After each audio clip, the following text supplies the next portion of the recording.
Bem, me fizeram algumas perguntas esse final de semana, eu não posso deixar ninguém sem resposta. Enfim, fiz um vídeo aleatório, fora dos padrões normalmente, só para a gente bater algum papo inclusive peguei uma colinha para passar para vocês sobre algumas besteiras que eu ando falando por aí. Então, se você tem aquele tiozão bolsonarista que vai encher o goró no domingo no churrasco de família e ficar falando sobre Deus, pátria e família e que não existe a Covid-19, né? Aquele negacionismo, querendo falar sobre vários assuntos sem conhecer nada, comunismo, socialismo, né? Sem saber que o comunismo é uma vertente social, o socialismo é uma vertente econômica, enfim.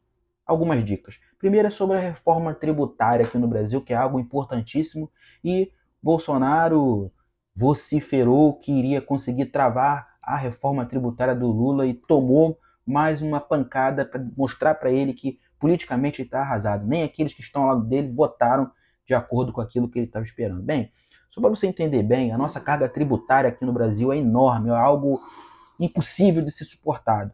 São 32 mil normas tributárias aqui no Brasil. Pegou legal essa visão? A disputa entre receita e contribuinte está em torno de 5,4 trilhões de reais.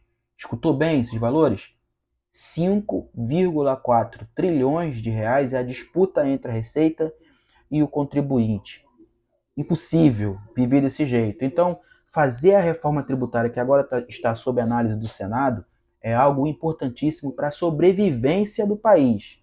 Não é algo que está baseado em poder político, ambição política própria, assim como o Bolsonaro tem, mas sim aquilo que está direcionado ao desenvolvimento sustentável do nosso país. É preciso combater de fato, é preciso que a reforma tributária aconteça de verdade para a gente poder sobreviver. Esse é o primeiro ponto. Depois eu subo uma fake news que está rolando por aí, mais uma imbecilidade, fake news, mentira, que muita gente infelizmente acredita por falta de conhecimento técnico, por falta de cognição, tanto faz. Beleza. O decreto 11.407. Estão dizendo por aí que esse decreto interfere diretamente na propriedade privada. É mentira por um simples motivo. Primeiro, aliás, dois motivos. Primeiro, o decreto, ele não interfere. Aliás, o decreto, ele só interfere na administração pública. Beleza? Pegou legal essa visão? Segundo, é inconstitucional modificar cláusula pétrea. Artigo 60, parágrafo 4º, inciso 4 da nossa CF/88, que fala sobre os direitos e garantias individuais. Ou seja, propriedade é um direito e garantia individual.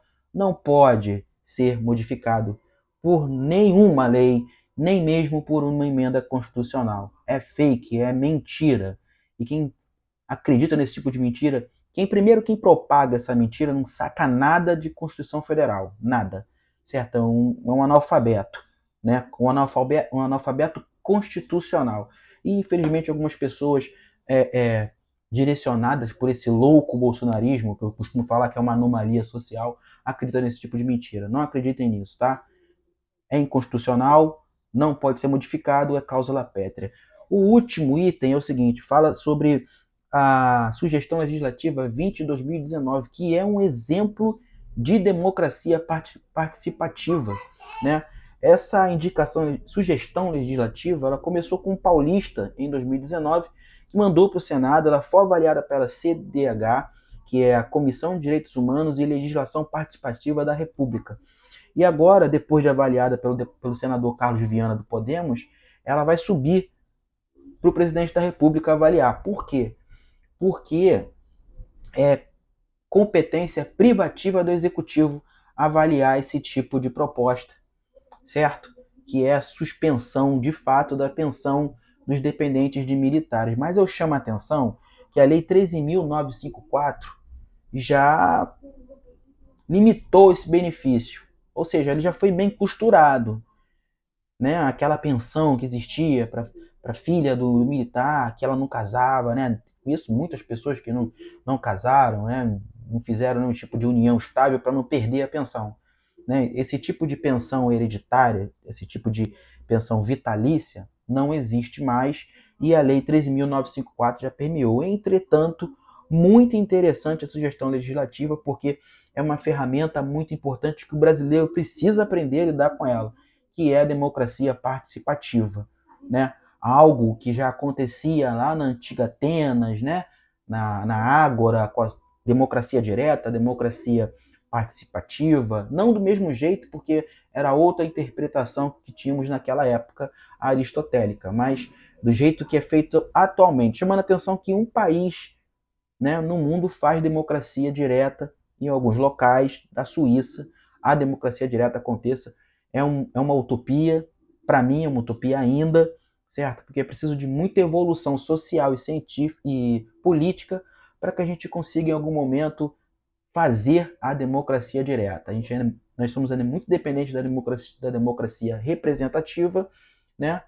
E estamos aprendendo a utilizar as ferramentas da democracia participativa e um passo após o outro, quem sabe um dia vamos fazer democracia direta. Bem, esses foram alguns detalhes que eu trouxe para vocês nesse vídeo meio aleatório, mas eu não podia deixar ninguém sem resposta.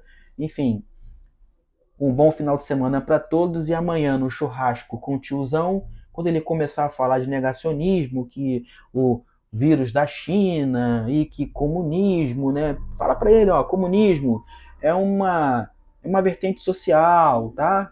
Socialismo é uma vertente econômica, né? Nem 1917, quando o czar Nicolau II caiu, aí em 1922 Lenin instituiu, né, criou a União Soviética. Em 1924 Lenin morreu, Stalin assumiu. Enfim, dá uma explicaçãozinha um pouquinho técnica para ir pro tiozão, para ele entender mais ou menos que o comunismo nunca aconteceu. O socialismo sim, mas o comunismo não, tá? Naquela época, com os bolcheviques, a intenção era instituir o socialismo para que lá na frente o comunismo acontecesse. Mas a nossa sociedade egoísta jamais vai conseguir conviver em comunas, jamais vai conseguir dividir a produção, assim como já aconteceu antes, inclusive na antiga Grécia. A história explica isso. Jefferson Araújo, um barco remando contra a maré.